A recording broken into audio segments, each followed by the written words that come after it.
سڵاوی خۆی گەورەتانە بێ خۆشەویستان زۆر خۆشحاڵم پێتان شاد دەمەوە بەڕێزان دوای چاوەڕوانێکی زۆر وا دیارە بە سوپاسەوە دکتۆرە پرۆفیسۆری یاریدەر دکتۆرە شەیدا ئەنوەر کاکە سەرۆکی بەشی فیزیا لە کۆلێژی زانستی زانکۆ سەلاحەدین لە کۆتاییدا ئەو هیوا و ئاواتەی کە لە لای قوتابیانی خۆشەویستی بەشەکەماندا هەبوو لە خوێندنی بواری فەلەکناسیدا هێناتی طبعا بەڕێزان لەبەروی بەشی فەلەکناسی بە سەربەخۆیی نییە و هیچ معقولیش نییە کە قوتابی لێرە دەردەچێتن بابەتێکی فەلەکناسی نەزانی یان بابەتێکی يعني على الأقل معلوماتێکی سەرەتایی لە بواری فەلەکناسی نەزانیتن ئەمە چ زای بابەتە پێشکەوتووەکان بۆیە تەڵەبەکان لێرە قوتابیەکان زۆر داوای ئەو بابەتیان دەکرد کە بواری فەلەکناسی پێویستە بخوێندرێ بەلایەنی کەمەکە وەکو وانەیەکی بۆیە بە سوپاسەوە دکتۆرە شەیدا خەڵسا بەم کارە و بە سوپاسێکی زۆرەوە دکتۆرە ئەڤین مەغدید ئەم داوایە بە سوپاسەوە قبوڵ کرد کە بەڕێزیان دکتۆرای هەیە لە بواری فەلەکناسی لە کۆلێژی پەروەردە لە بەشی فیزیا بەڕێزیان ئەوە ماوەی 2 هەفتەیە لە 2 با بڵێن محاضرە ئامادە بووە قوتابیان زۆر دڵیان پێخۆشە و ئینشاءڵڵا زیاتر و زیاتر پێشکەوتن دەبینین لە بواری فەلەکناسیدا بۆیە بە پێویستن زانی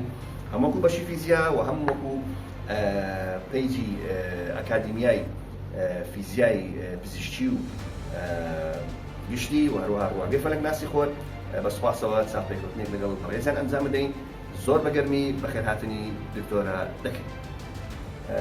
دکتۆرە ئەڤین زۆر بەگەرمی بەخێرهاتن دەکەین و سوپاسی ئامادەبوونتین و ئەومانبوونەی کە دەچێژی بۆ پێشکردنی وانەی فەلەکناسی بۆ کۆناغی سێم کۆناغی سێم دەست پێکە و ئینشاءڵڵا ئەوانی دیشی بەدواوە زۆر زۆر بەخێر بێت سپاس مەمنون خۆشم کە ئەوساڵ لە کۆلێژی زانست ئەو دەستی پێمەوە واداریشە بتوانم ئەگەر زانیاریەکی تەواو لە کەسەرش نەبێت کەمەک لە بۆ ئەوەی کە قوتابی پێویستیی وەکو زانیاریەکی سەرەتایی لە بۆ فەلەکناسی بتوانین بدەینە ئینشاءڵڵا ئەوساڵ لەگەڵیان دەبین لەو کۆرسا لەگەڵ پۆلیسیەکان هەر شتێکی سەرەتایی بابەتێک لە بواری گەردووناسی وەکو زانیاریەکی سەرەتایی دەدەینە قوتابیەکان بۆی بزانین کە گەردووناسی چی تێدایە و ئەو زانیاریانێک کە لەسەری تر بگەین ئینشاءڵڵا دکتۆرە بەنسبەت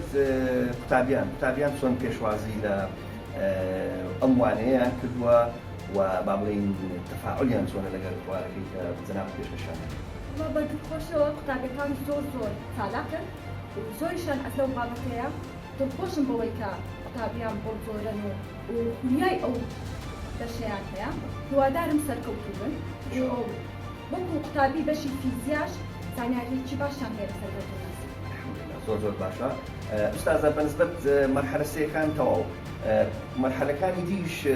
زۆر بەپەرۆشن بۆی ئەگەر جەناب بتوانی ئەگەر کاتت بەڵام تەنسیقی بکەی بتوانی شتێکیان بۆ بکەی هیچ لە ئارادایە ئەگەر ئێستاش نەبی ماوەیەکی دیکە بتوانی ئەوانیش بێبەش نەبن لە ئەو زانیاری کە لای جەنابدا ئینشاءڵڵا بەخۆی خۆش هاوڕێەوە بتوانم سیمینارێکی شتی پێشکەشیان بکەم هەرچەندە بە یەک سیمینار ناتوانین گەردووناسی بکەیت بەس لەبەر کولیای وان کە حەز و ئارزویان هەیە ئینشاءڵڵا سیمینارێکیان پێشکەش دەکەم ئینشاءڵڵا زۆر سپاس ئوستازە بەڕاستی ئەمە زۆر دڵمان خۆشە هەموو وەکو بەشی فیزیا لەلایەک و هەروەها هەموو وەکو ڕێکخراوی فەلەکناسی کوردستانیش کە